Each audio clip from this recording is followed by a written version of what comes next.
The woman stumbled into Old Tucson, Arizona territory, just after dawn on a blistering July morning in 1876. Her dress torn at the hem and dust, coating every inch of her skin like a second layer of clothing.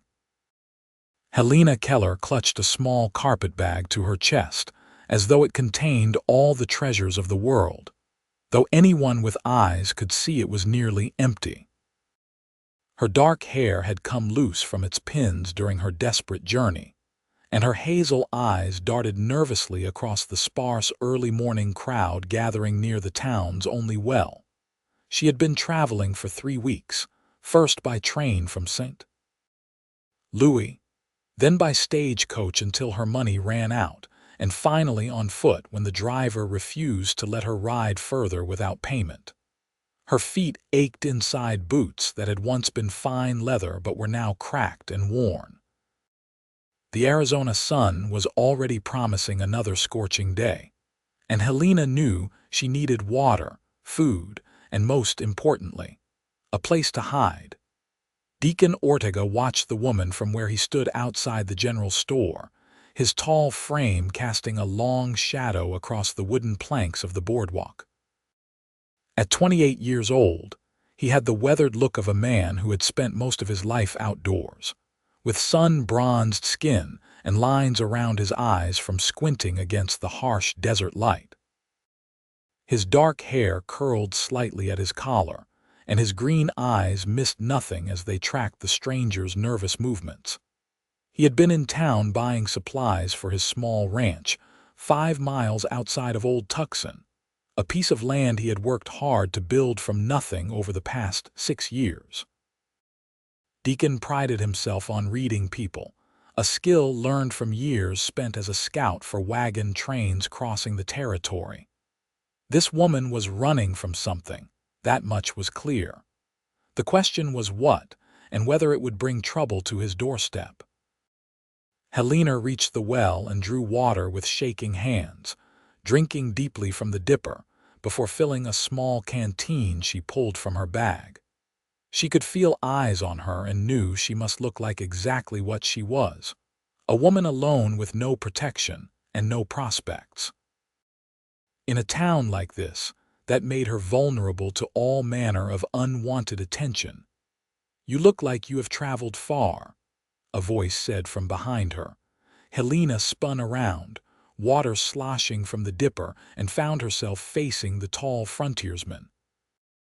Up close, she could see the kindness in his eyes despite the hardness of his features.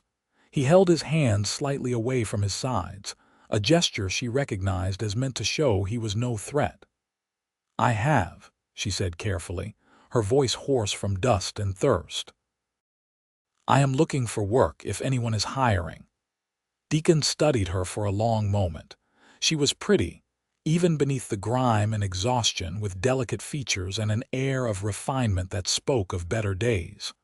Her dress, though worn and dirty, had once been expensive. Whatever had driven her to Old Tucson had been desperate enough to make her leave everything behind. "Depends on what kind of work you are looking for," he said. "The saloon is always looking for girls, but I do not recommend it for someone like you." Helena's spine straightened. "I can cook, clean, mend clothes, tend gardens, care for children. I had a good education back east. I can read and write, do sums." "Back east," Deacon repeated. "St. Louis." Her eyes widened slightly, confirming his guess. "How did you know? Your accent. It is faint, but it is there. Also your dress. That is St. Louis fashion from last season, if I am not mistaken." "You know women's fashion?" Helena asked, a hint of surprise breaking through her wariness. "My mother received catalogs before she passed," Deacon explained. "She liked to keep up with such things, even out here in the territory, said it made her feel less isolated." He paused, then extended his hand. "Deacon Ortega, I have a ranch outside of town. It is not much, but I could use help with the household tasks. I have been managing alone since my mother died last winter, and the place shows it." Helena hesitated, her mind racing through possibilities. Taking work at a stranger's isolated ranch could be dangerous, but staying in town where she was visible to anyone who might be searching for her was equally risky. She studied Deacon's face, looking for signs of deception or ill intent, but found only patient waiting. "Helena Keller," she finally said, taking his hand. His grip was firm but gentle, calloused from hard work.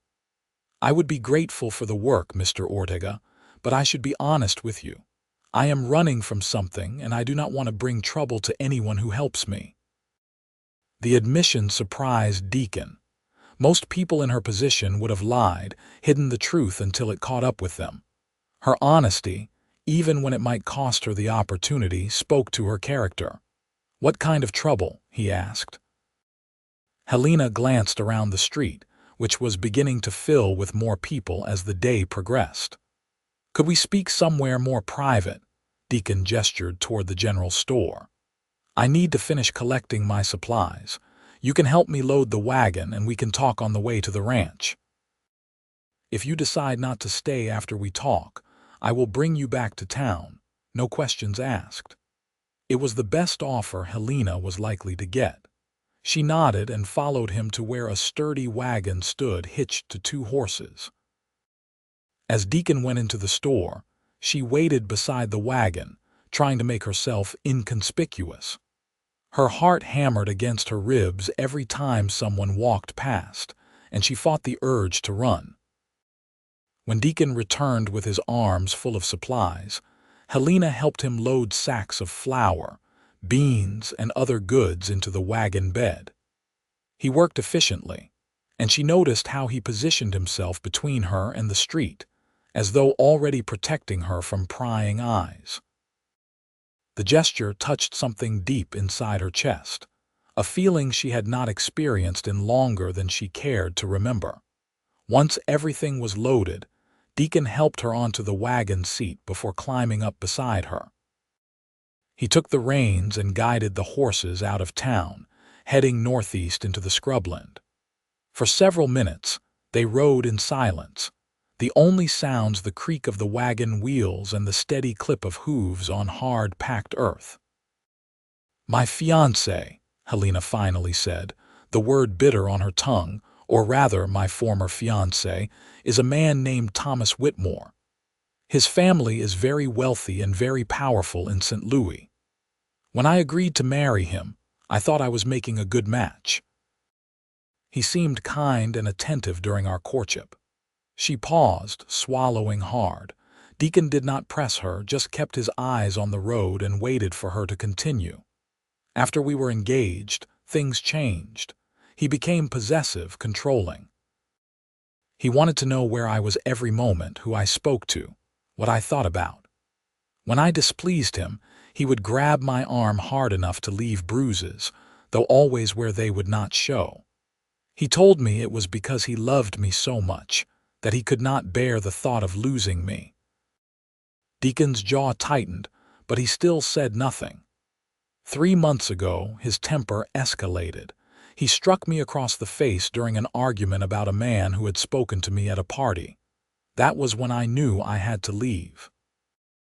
I started making plans in secret, selling my jewelry piece by piece to get money for travel. But Thomas found out. He told me if I tried to leave him, he would kill me. He said no one would question it, that his family's influence would ensure nothing happened to him. "But you left anyway," Deacon said quietly. "I did. I waited until he was away on business and took only what I could carry. I have been running ever since. He sent men after me, I know it. I saw them in Kansas City and again in Santa Fe. They have not found me yet, but Thomas is not a man who gives up easily. He sees me as his property, something he owns." Helena fell silent, waiting for Deacon to tell her he had changed his mind, that he did not want trouble of this magnitude anywhere near his ranch. Instead, he asked, "These men who are following you, what do they look like?" "There are 2 of them. One is tall with blonde hair and a scar through his left eyebrow. The other is shorter, stocky, with red hair and a thick beard. They dress like businessmen, not cowboys. Deacon nodded, filing the information away. If they come to Old Tucson, they will stand out. News travels fast in a small town. We will know if they arrive. Helena asked, hope and disbelief warring in her voice. You need help, and I am offering it, Deacon said simply. He glanced at her, his green eyes serious. I know what it is like to feel trapped, to think there is no way out. My father was a cruel man who used his fists freely. He made my mother's life miserable until the day he rode off and never came back. That was 15 years ago, and we never saw him again. Good riddance. I am sorry, Helena said softly. Do not be. It taught me what kind of man I never want to become. He turned his attention back to the road. You can stay at the ranch as long as you need. I will pay you fair wages for your work, and you will have your own room. The house is small but solid. No one will bother you there. Tears pricked Helena's eyes, the first she had allowed herself since leaving St. Louis. Why are you helping me? You do not know me. Because someone should have helped my mother, but no one did, Deacon said. Because running from your past is exhausting, and everyone deserves a chance to run toward something better instead. The words settled over Helena like a warm blanket. For the first time in months, she felt a tiny spark of hope. The ranch came into view as they crested a low rise. It was modest, as Deacon had said, but well-maintained. The house was built of adobe with a wooden roof, typical of the territory. A barn stood nearby, along with a few other outbuildings and a corral where several horses grazed. A windmill turned lazily in the breeze, drawing water from deep underground. Deacon pulled the wagon up to the house and helped Helena down. Inside, the house was indeed showing signs of neglect in the finer details. The main room served as both kitchen and living area, with a large stone fireplace dominating one wall. 2 doors led to what Helena assumed were bedrooms. Dust covered most surfaces, and dirty dishes were stacked near a wash basin. I have been focusing on keeping the ranch running, Deacon said, a hint of embarrassment in his voice. The house has suffered for it. It has good bones, Helena said, already mentally cataloging what needed to be done. It will not take much to set it right. Deacon showed her to the smaller bedroom, which had belonged to his mother. It contained a bed with a simple frame, a dresser with a cracked mirror, and a trunk at the foot of the bed. A window looked out toward the mountains in the distance. You can rest today, Deacon said. You look like you are about to fall over. Tomorrow will be soon enough to start work. Helena wanted to protest, to prove she would earn her keep, but exhaustion was indeed threatening to drag her under. Thank you, Mr. Ortega. Deacon, he corrected. We are not formal out here. Deacon, she repeated. Thank you. He nodded and left her alone, closing the door softly behind him. Helena set her carpetbag on the dresser and sat on the edge of the bed, feeling the tension drain from her body. The mattress was thin but clean, and when she lay back, she sank into it with a sigh of relief. She meant to rest for only an hour or so, but exhaustion claimed her completely. When she woke, the light outside had shifted to the golden tones of late afternoon. Disoriented for a moment, Helena sat up and remembered where she was. The sound of movement from the main room told her Deacon was still around. She stood and looked at herself in the cracked mirror, grimacing at her appearance. Her hair was a tangled mess, and dirt smudged her face. She poured water from a pitcher on the dresser into a basin and washed as best she could, then attempted to bring some order to her hair. Her dress was beyond immediate help, but it would have to do for now.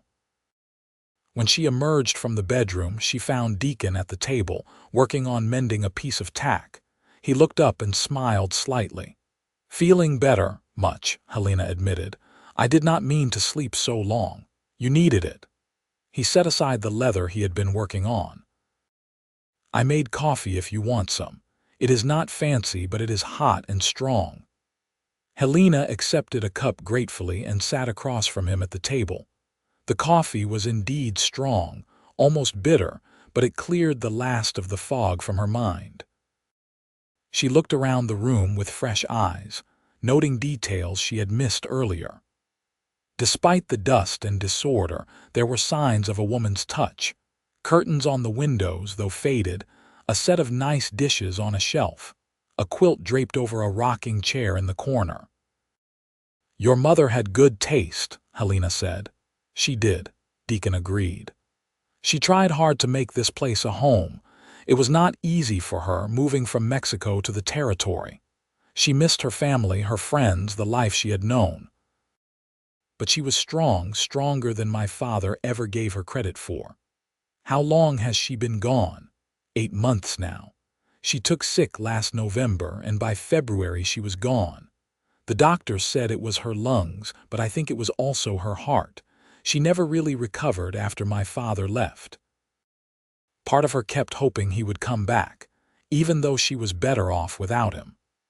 Helena heard the pain in his voice and felt a kinship with it. She knew about holding on to hope for things that would only hurt you. They fell into an easy conversation as the evening wore on. Deacon told her about the ranch, how he had started with nothing but determination and a small inheritance from his maternal grandfather. He ran cattle and horses, sold what he could in Old Tucson and the surrounding settlements. It was hard work, especially alone, but he was proud of what he had built. Helena found herself sharing more than she had intended about her own life. She told him about growing up as the daughter of a shopkeeper, how her father had died when she was 16, and her mother had pushed her toward marriage with Thomas as a way to secure their future. Her mother had passed 2 years ago, never knowing what kind of man she had encouraged her daughter to marry. "I wish I had been braver sooner," Helena said quietly. "I wasted 2 years of my life trying to make it work, trying to convince myself that his behavior was normal, that I was the problem." "You are brave," Deacon said firmly. "You left. You ran when you knew you had to. That takes courage." Their eyes met across the table, and Helena felt something shift between them. It was too soon, she knew, to feel anything beyond gratitude. She was still too raw, too damaged by what she had endured.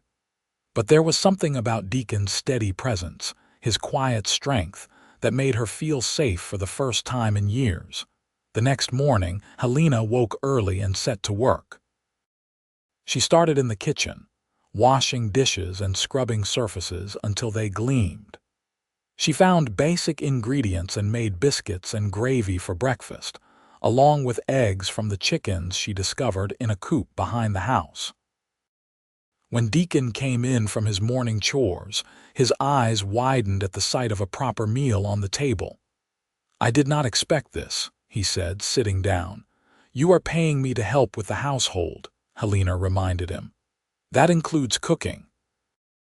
The pleasure on his face as he ate her food made something warm bloom in Helena's chest. Over the following days, she threw herself into restoring order to the ranch house. She washed curtains and linens, beat dust from rugs, organized shelves and cupboards. She mended Deacon's clothes, finding several shirts with torn seams and missing buttons. She tended the small vegetable garden behind the house, which had been sadly neglected. In return, Deacon taught her about the ranch. He showed her how to care for the horses, how to feed the chickens and collect eggs, how to spot signs of trouble in the cattle that grazed on his land. He was patient with her lack of knowledge, never making her feel foolish for asking questions. They developed a comfortable routine.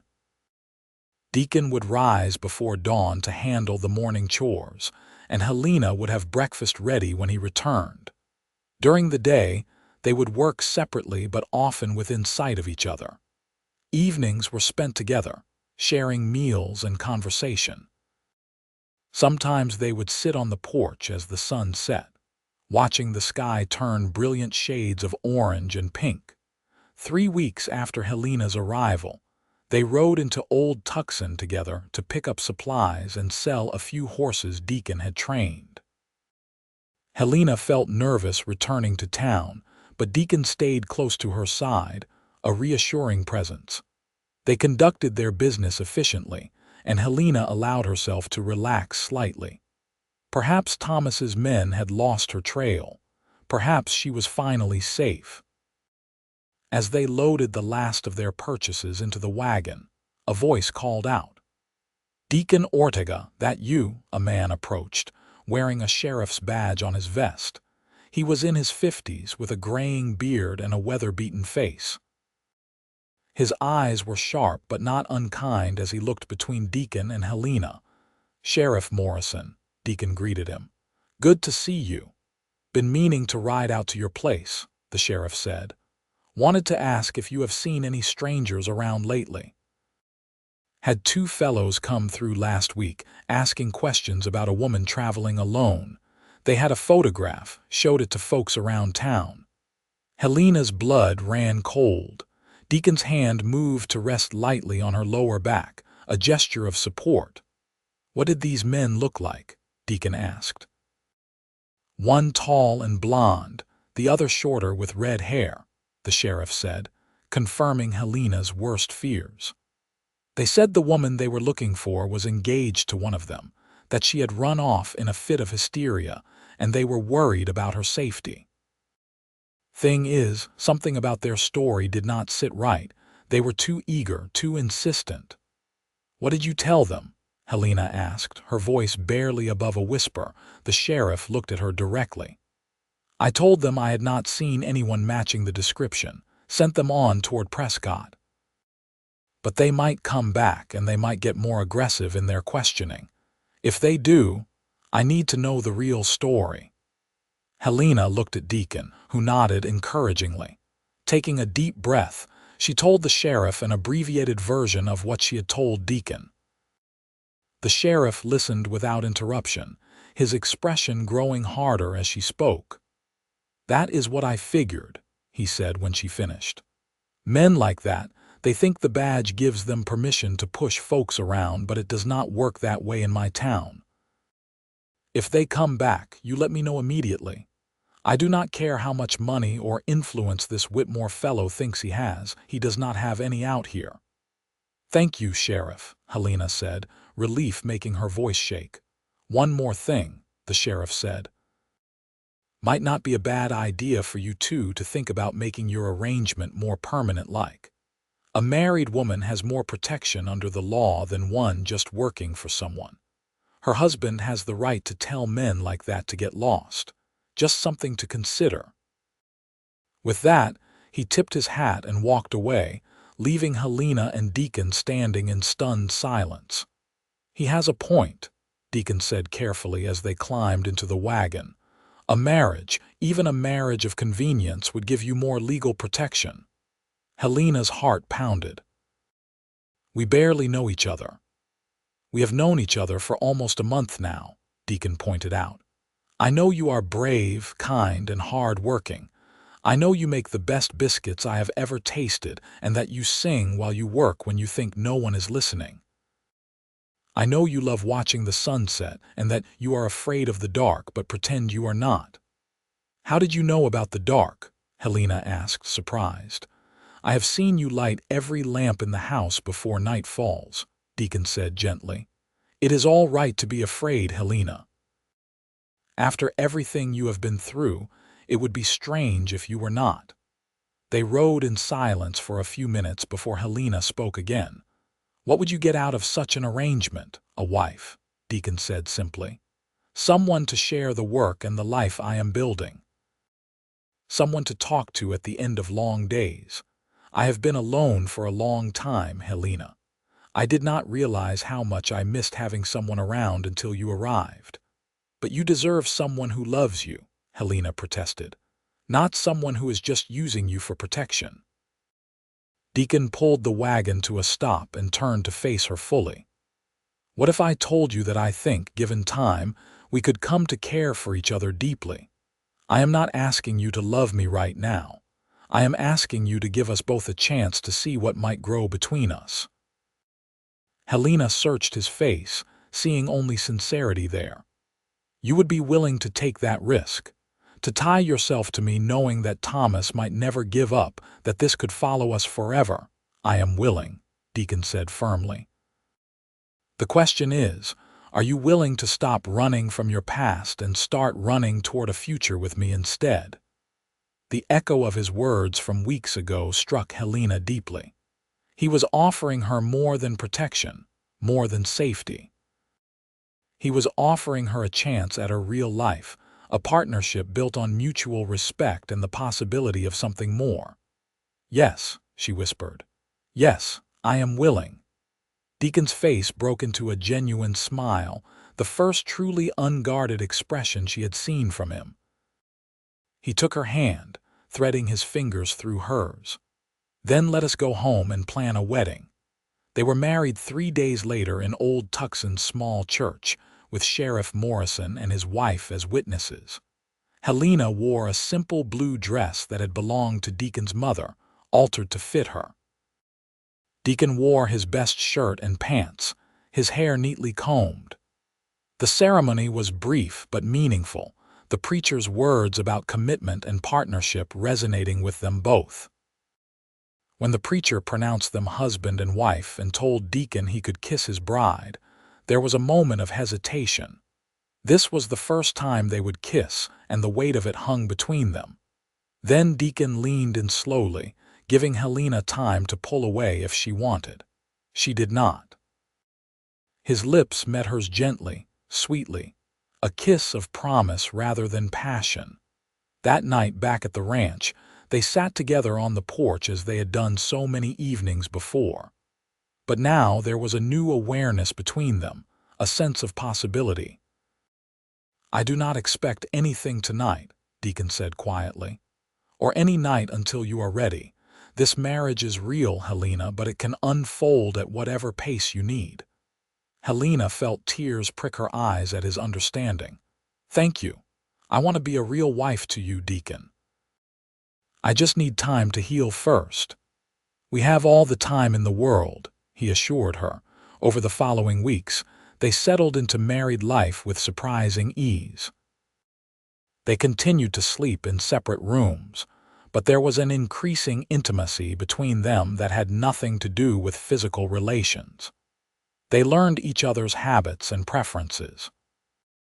Helena discovered that Deacon liked his coffee sweet despite its strength, and that he had a habit of running his hand through his hair when he was frustrated. Deacon learned that Helena hummed when she was content, and that she had a quick wit that emerged once she felt safe enough to let it show. They worked side by side during the day, and their teamwork made the ranch more productive than it had been in years. Helena proved to have a gift with the horses, a gentle patience that earned their trust quickly. Deacon found himself looking forward to coming inside at the end of each day, knowing Helena would be there with a warm meal and warmer conversation. One evening in late September, nearly 2 months after their marriage, they sat on the porch watching a spectacular sunset.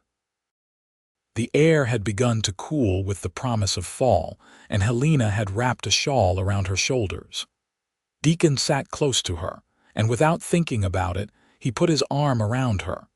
Helena stiffened for a moment, old instincts rising, then deliberately relaxed into his embrace.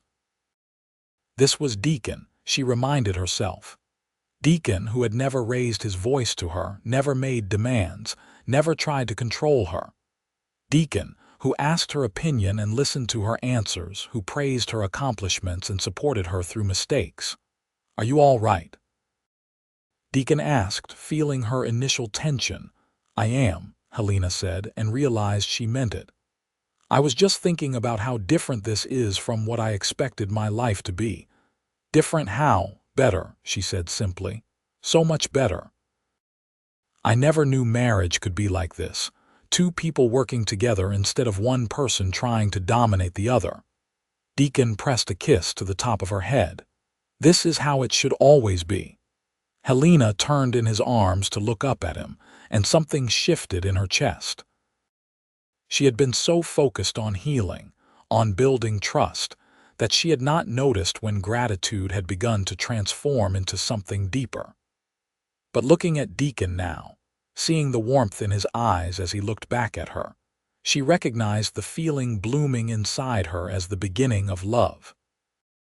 Acting on impulse, she reached up and kissed him. Unlike the chaste kiss at their wedding, this one held heat and promise. Deacon responded immediately, his arms tightening around her as he deepened the kiss. When they finally broke apart, both were breathing hard. "Helena," Deacon said, his voice rough. "Are you sure?" "I am sure," she said. "I am not afraid any more, Deacon. Not of you, not of this. You have shown me what kindness looks like, what respect feels like. I want to be your wife in every way." That night, Helena did not return to her separate bedroom. Instead, she followed Deacon into his room, and he showed her with gentle hands and patient kisses what love between husband and wife could be. Every time he sensed her tension or hesitation, he paused, letting her set the pace. By the time dawn broke through the windows, Helena felt thoroughly cherished and more complete than she had ever imagined possible. The next few months passed in a haze of happiness. Fall gave way to winter, though the Arizona Territory winters were mild compared to what Helena had known in St. Louis. She and Deacon fell into their new intimacy with the same comfortable ease that had characterized the rest of their relationship. They laughed together, worked together, and spent their nights wrapped in each other's arms. Helena had almost forgotten to be afraid when the men came. It was a cold January morning in 1877 when the two riders appeared on the horizon. Deacon spotted them first from where he was working with a horse in the corral. Something about their approach made his instincts flare to life. He dropped what he was doing and headed toward the house. "Helena," he called, "we have visitors coming. I need you to stay inside." She appeared in the doorway, her expression immediately wary. "Is it them?" "I do not know yet, but I am not taking chances." He retrieved his rifle from inside and checked that it was loaded. "Stay away from the windows." As the riders drew closer, Deacon's suspicions were confirmed. One was tall and blond with a visible scar through his eyebrow. The other was shorter and stocky with red hair and a thick beard. They rode with the confidence of men who were used to getting what they wanted. "You Ortega." The blond one called as they pulled their horses to a stop 20 feet from the porch. "I am," Deacon said, keeping his rifle visible but not raised. "What can I do for you?" "We are looking for a woman," the red-haired man said. "Helena Keller. We have information that suggests she might be here." "There is no Helena Keller here," Deacon said truthfully. The blond man's eyes narrowed. "We were told you have a woman living with you, a woman who arrived around July." "That would be my wife, Helena Ortega," Deacon said. "We were married last September." "You are welcome to check with Sheriff Morrison in Old Tucson if you do not believe me." The two men exchanged glances. "We would like to speak with her," the blond one said. "No," Deacon said flatly. "You have no business with my wife. Whatever your employer wants, the answer is no. She is legally married to me now, which means she is under my protection. I am telling you once to leave my property. I will not be as polite a second time." The red-haired man's hand drifted toward his gun. "Mr. Whitmore is not going to like this." "Mr. Whitmore's feelings are not my concern," Deacon said, raising his rifle slightly. "My wife's safety is. Now get off my land." For a tense moment, nobody moved. Then the sound of another rider approaching broke the standoff. Sheriff Morrison came into view, his own rifle across his saddle. Behind him rode two deputies. "Afternoon, Deacon," the sheriff called. "Thought you might like some company. These gentlemen were asking around town again this morning. Figured they might head this way." The scales had tipped decisively. 2 against 1 had been bad odds for Deacon. 2 against 4 was a losing proposition, and the men from St. Louis knew it. "This is not over," the blond man said. "Yes, it is," Sheriff Morrison said firmly. "You have been told the woman you are looking for is legally married now. That ends any claim your employer thinks he has. If you show up in my territory again, I will arrest you for harassment. Have I made myself clear?" The men turned their horses and rode away, but not before the blond one shot a venomous look back at the house. Deacon did not lower his rifle until they were out of sight. "Thank you, Sheriff," he said. "Just doing my job," Morrison replied. "But I would keep alert for a while. Men like that sometimes do not know when to quit." After the sheriff and his deputies left, Deacon returned to the house to find Helena standing in the main room, pale but composed. She had watched everything through a crack in the curtains. "They found me," she said. "They found Helena Keller," Deacon corrected, pulling her into his arms. "They did not find Helena Ortega. That is a different woman entirely." Helena buried her face in his chest. "What if they come back?" "Then we will deal with it," Deacon said. "Together. You are not alone anymore, Helena. You have me, and you have the law on your side now." But despite his reassurances, Deacon took precautions. He taught Helena how to shoot, spending hours with her practicing until she could hit a target reliably. He made sure weapons were always within reach in the house. He asked his neighbors to watch for strangers and to send word immediately if they saw anything suspicious. Weeks passed without incident, then a month. By the time spring arrived, turning the desert into a brief riot of wildflowers, Helena began to believe that perhaps it truly was over. Thomas had finally been forced to accept that he had lost. In April, Helena realized she had missed her monthly courses. She waited another week to be sure, then told Deacon one evening as they prepared for bed. "Are you certain?" he asked, his eyes bright with wonder.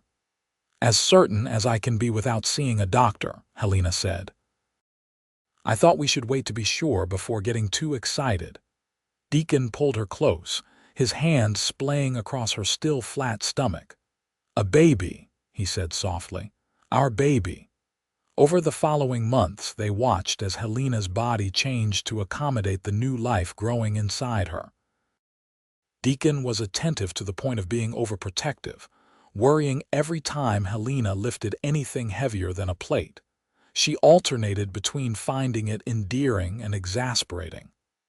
"I am pregnant, not made of glass," she told him when he insisted on carrying water for her. "I know, but let me take care of you," he said. "Please." How could she argue with that? So she let him fuss and worry, secretly pleased by how much he cared. In December 1877, on a night when snow was falling softly outside, an unusual occurrence for Old Tucson, Helena went into labor.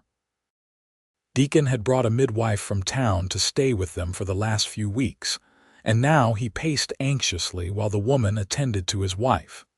The hours stretched long and painful, but finally, just as dawn broke over the mountains, a baby's cry filled the house.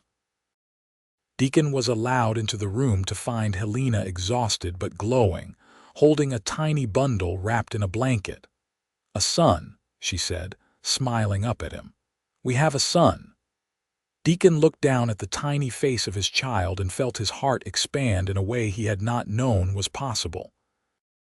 The baby had dark hair like his and Helena's eyes, that unique shade of hazel that seemed to shift between green and brown.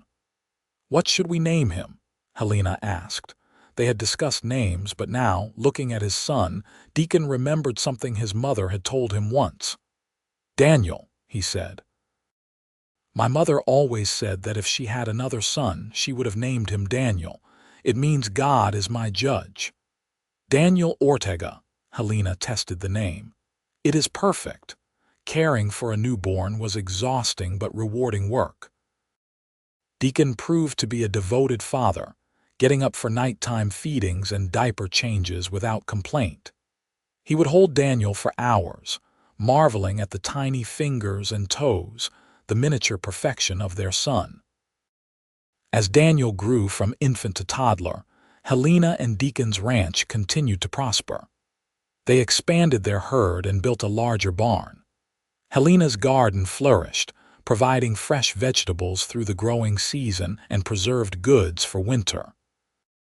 They hired a young man from town to help with the heavy ranch work, freeing Deacon to spend more time with his family. When Daniel was 3 years old, Helena discovered she was pregnant again. This time, the pregnancy felt easier, perhaps because she knew what to expect. In the spring of 1881, she gave birth to a daughter they named Rose, after the wildflowers that bloomed across the desert each year. Daniel was enchanted with his baby sister, constantly wanting to hold her and help care for her. Watching her husband teach their son to be gentle with the baby, Helena felt overwhelmed with love for the life they had built together. One evening, when Rose was 6 months old and Daniel was helping Helena prepare dinner while Deacon played with the baby, there was a knock at the door. Everyone froze.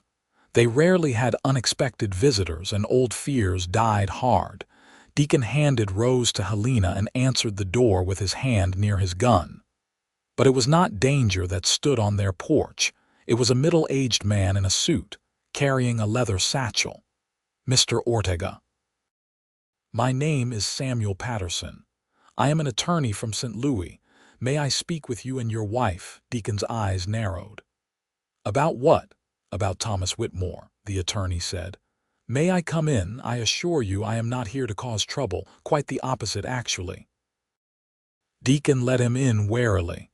Patterson settled at their table and pulled papers from his satchel. "Mr. Whitmore died 3 months ago," he said without preamble. "He contracted pneumonia and did not recover. Before he died, in what I can only assume was an attack of conscience, he signed a legal document relinquishing any claim to Helena Keller, now Helena Ortega. He also included a sum of money as restitution for what he termed his ungentlemanly behavior." Helena sat down heavily, still holding Rose. "He is dead, he is," Patterson confirmed. "I have been searching for you for some time to deliver these papers and the bank draft. It is a substantial amount, $20,000. Mr. Whitmore's family tried to contest it, but his will was clear. $20,000 was a fortune, enough to expand the ranch significantly or invest in other ventures. But more important than the money was the knowledge that Thomas was truly gone, that he could never threaten Helena again. "I do not want his money," Helena said. "I never wanted anything from him." "Then invest it for your children," Patterson suggested. "Use it to build something good. That would be the best revenge, would it not? To take something meant as control and turn it into freedom." After Patterson left, Helena and Deacon talked long into the night about what to do with the unexpected windfall. They decided to use part of it to buy more land, expanding their ranch to include the parcel next to theirs. The rest they put away for Daniel and Rose's futures, so they would never be trapped by lack of options the way Helena had been. The years that followed were good ones. The ranch thrived under their management. Daniel grew into a thoughtful, kind boy who loved working with the horses like his mother. Rose was bright and fearless, always getting into mischief that made her father laugh even as he gently corrected her. In 1885, Helena gave birth to another son, whom they named Peter.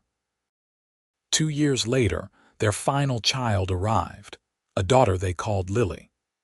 Their home was full of noise and laughter, the chaos of family life that Helena had once thought she would never experience. On a warm evening in June 1890, Helena stood on the porch watching her children play in the yard. Daniel, now 13, was teaching 9-year-old Rose to rope a practice dummy while 5-year-old Peter attempted to copy them. 3-year-old Lily was picking wildflowers, bringing them to her father, who was sitting on the porch steps. Deacon came to stand beside Helena, slipping his arm around her waist. They fit together perfectly after 15 years of marriage, their bodies knowing instinctively how to align. You ever think about what your life might have been like if you had not come to Old Tucson that day? Deacon asked. Helena considered the question seriously. I think about it sometimes, she admitted. If I had stayed with Thomas, I would probably be dead.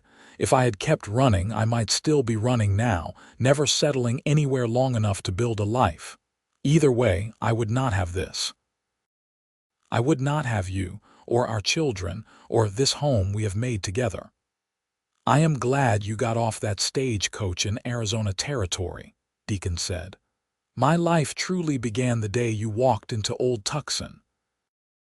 You told me to stop running from my past and run toward a future with you instead, Helena reminded him.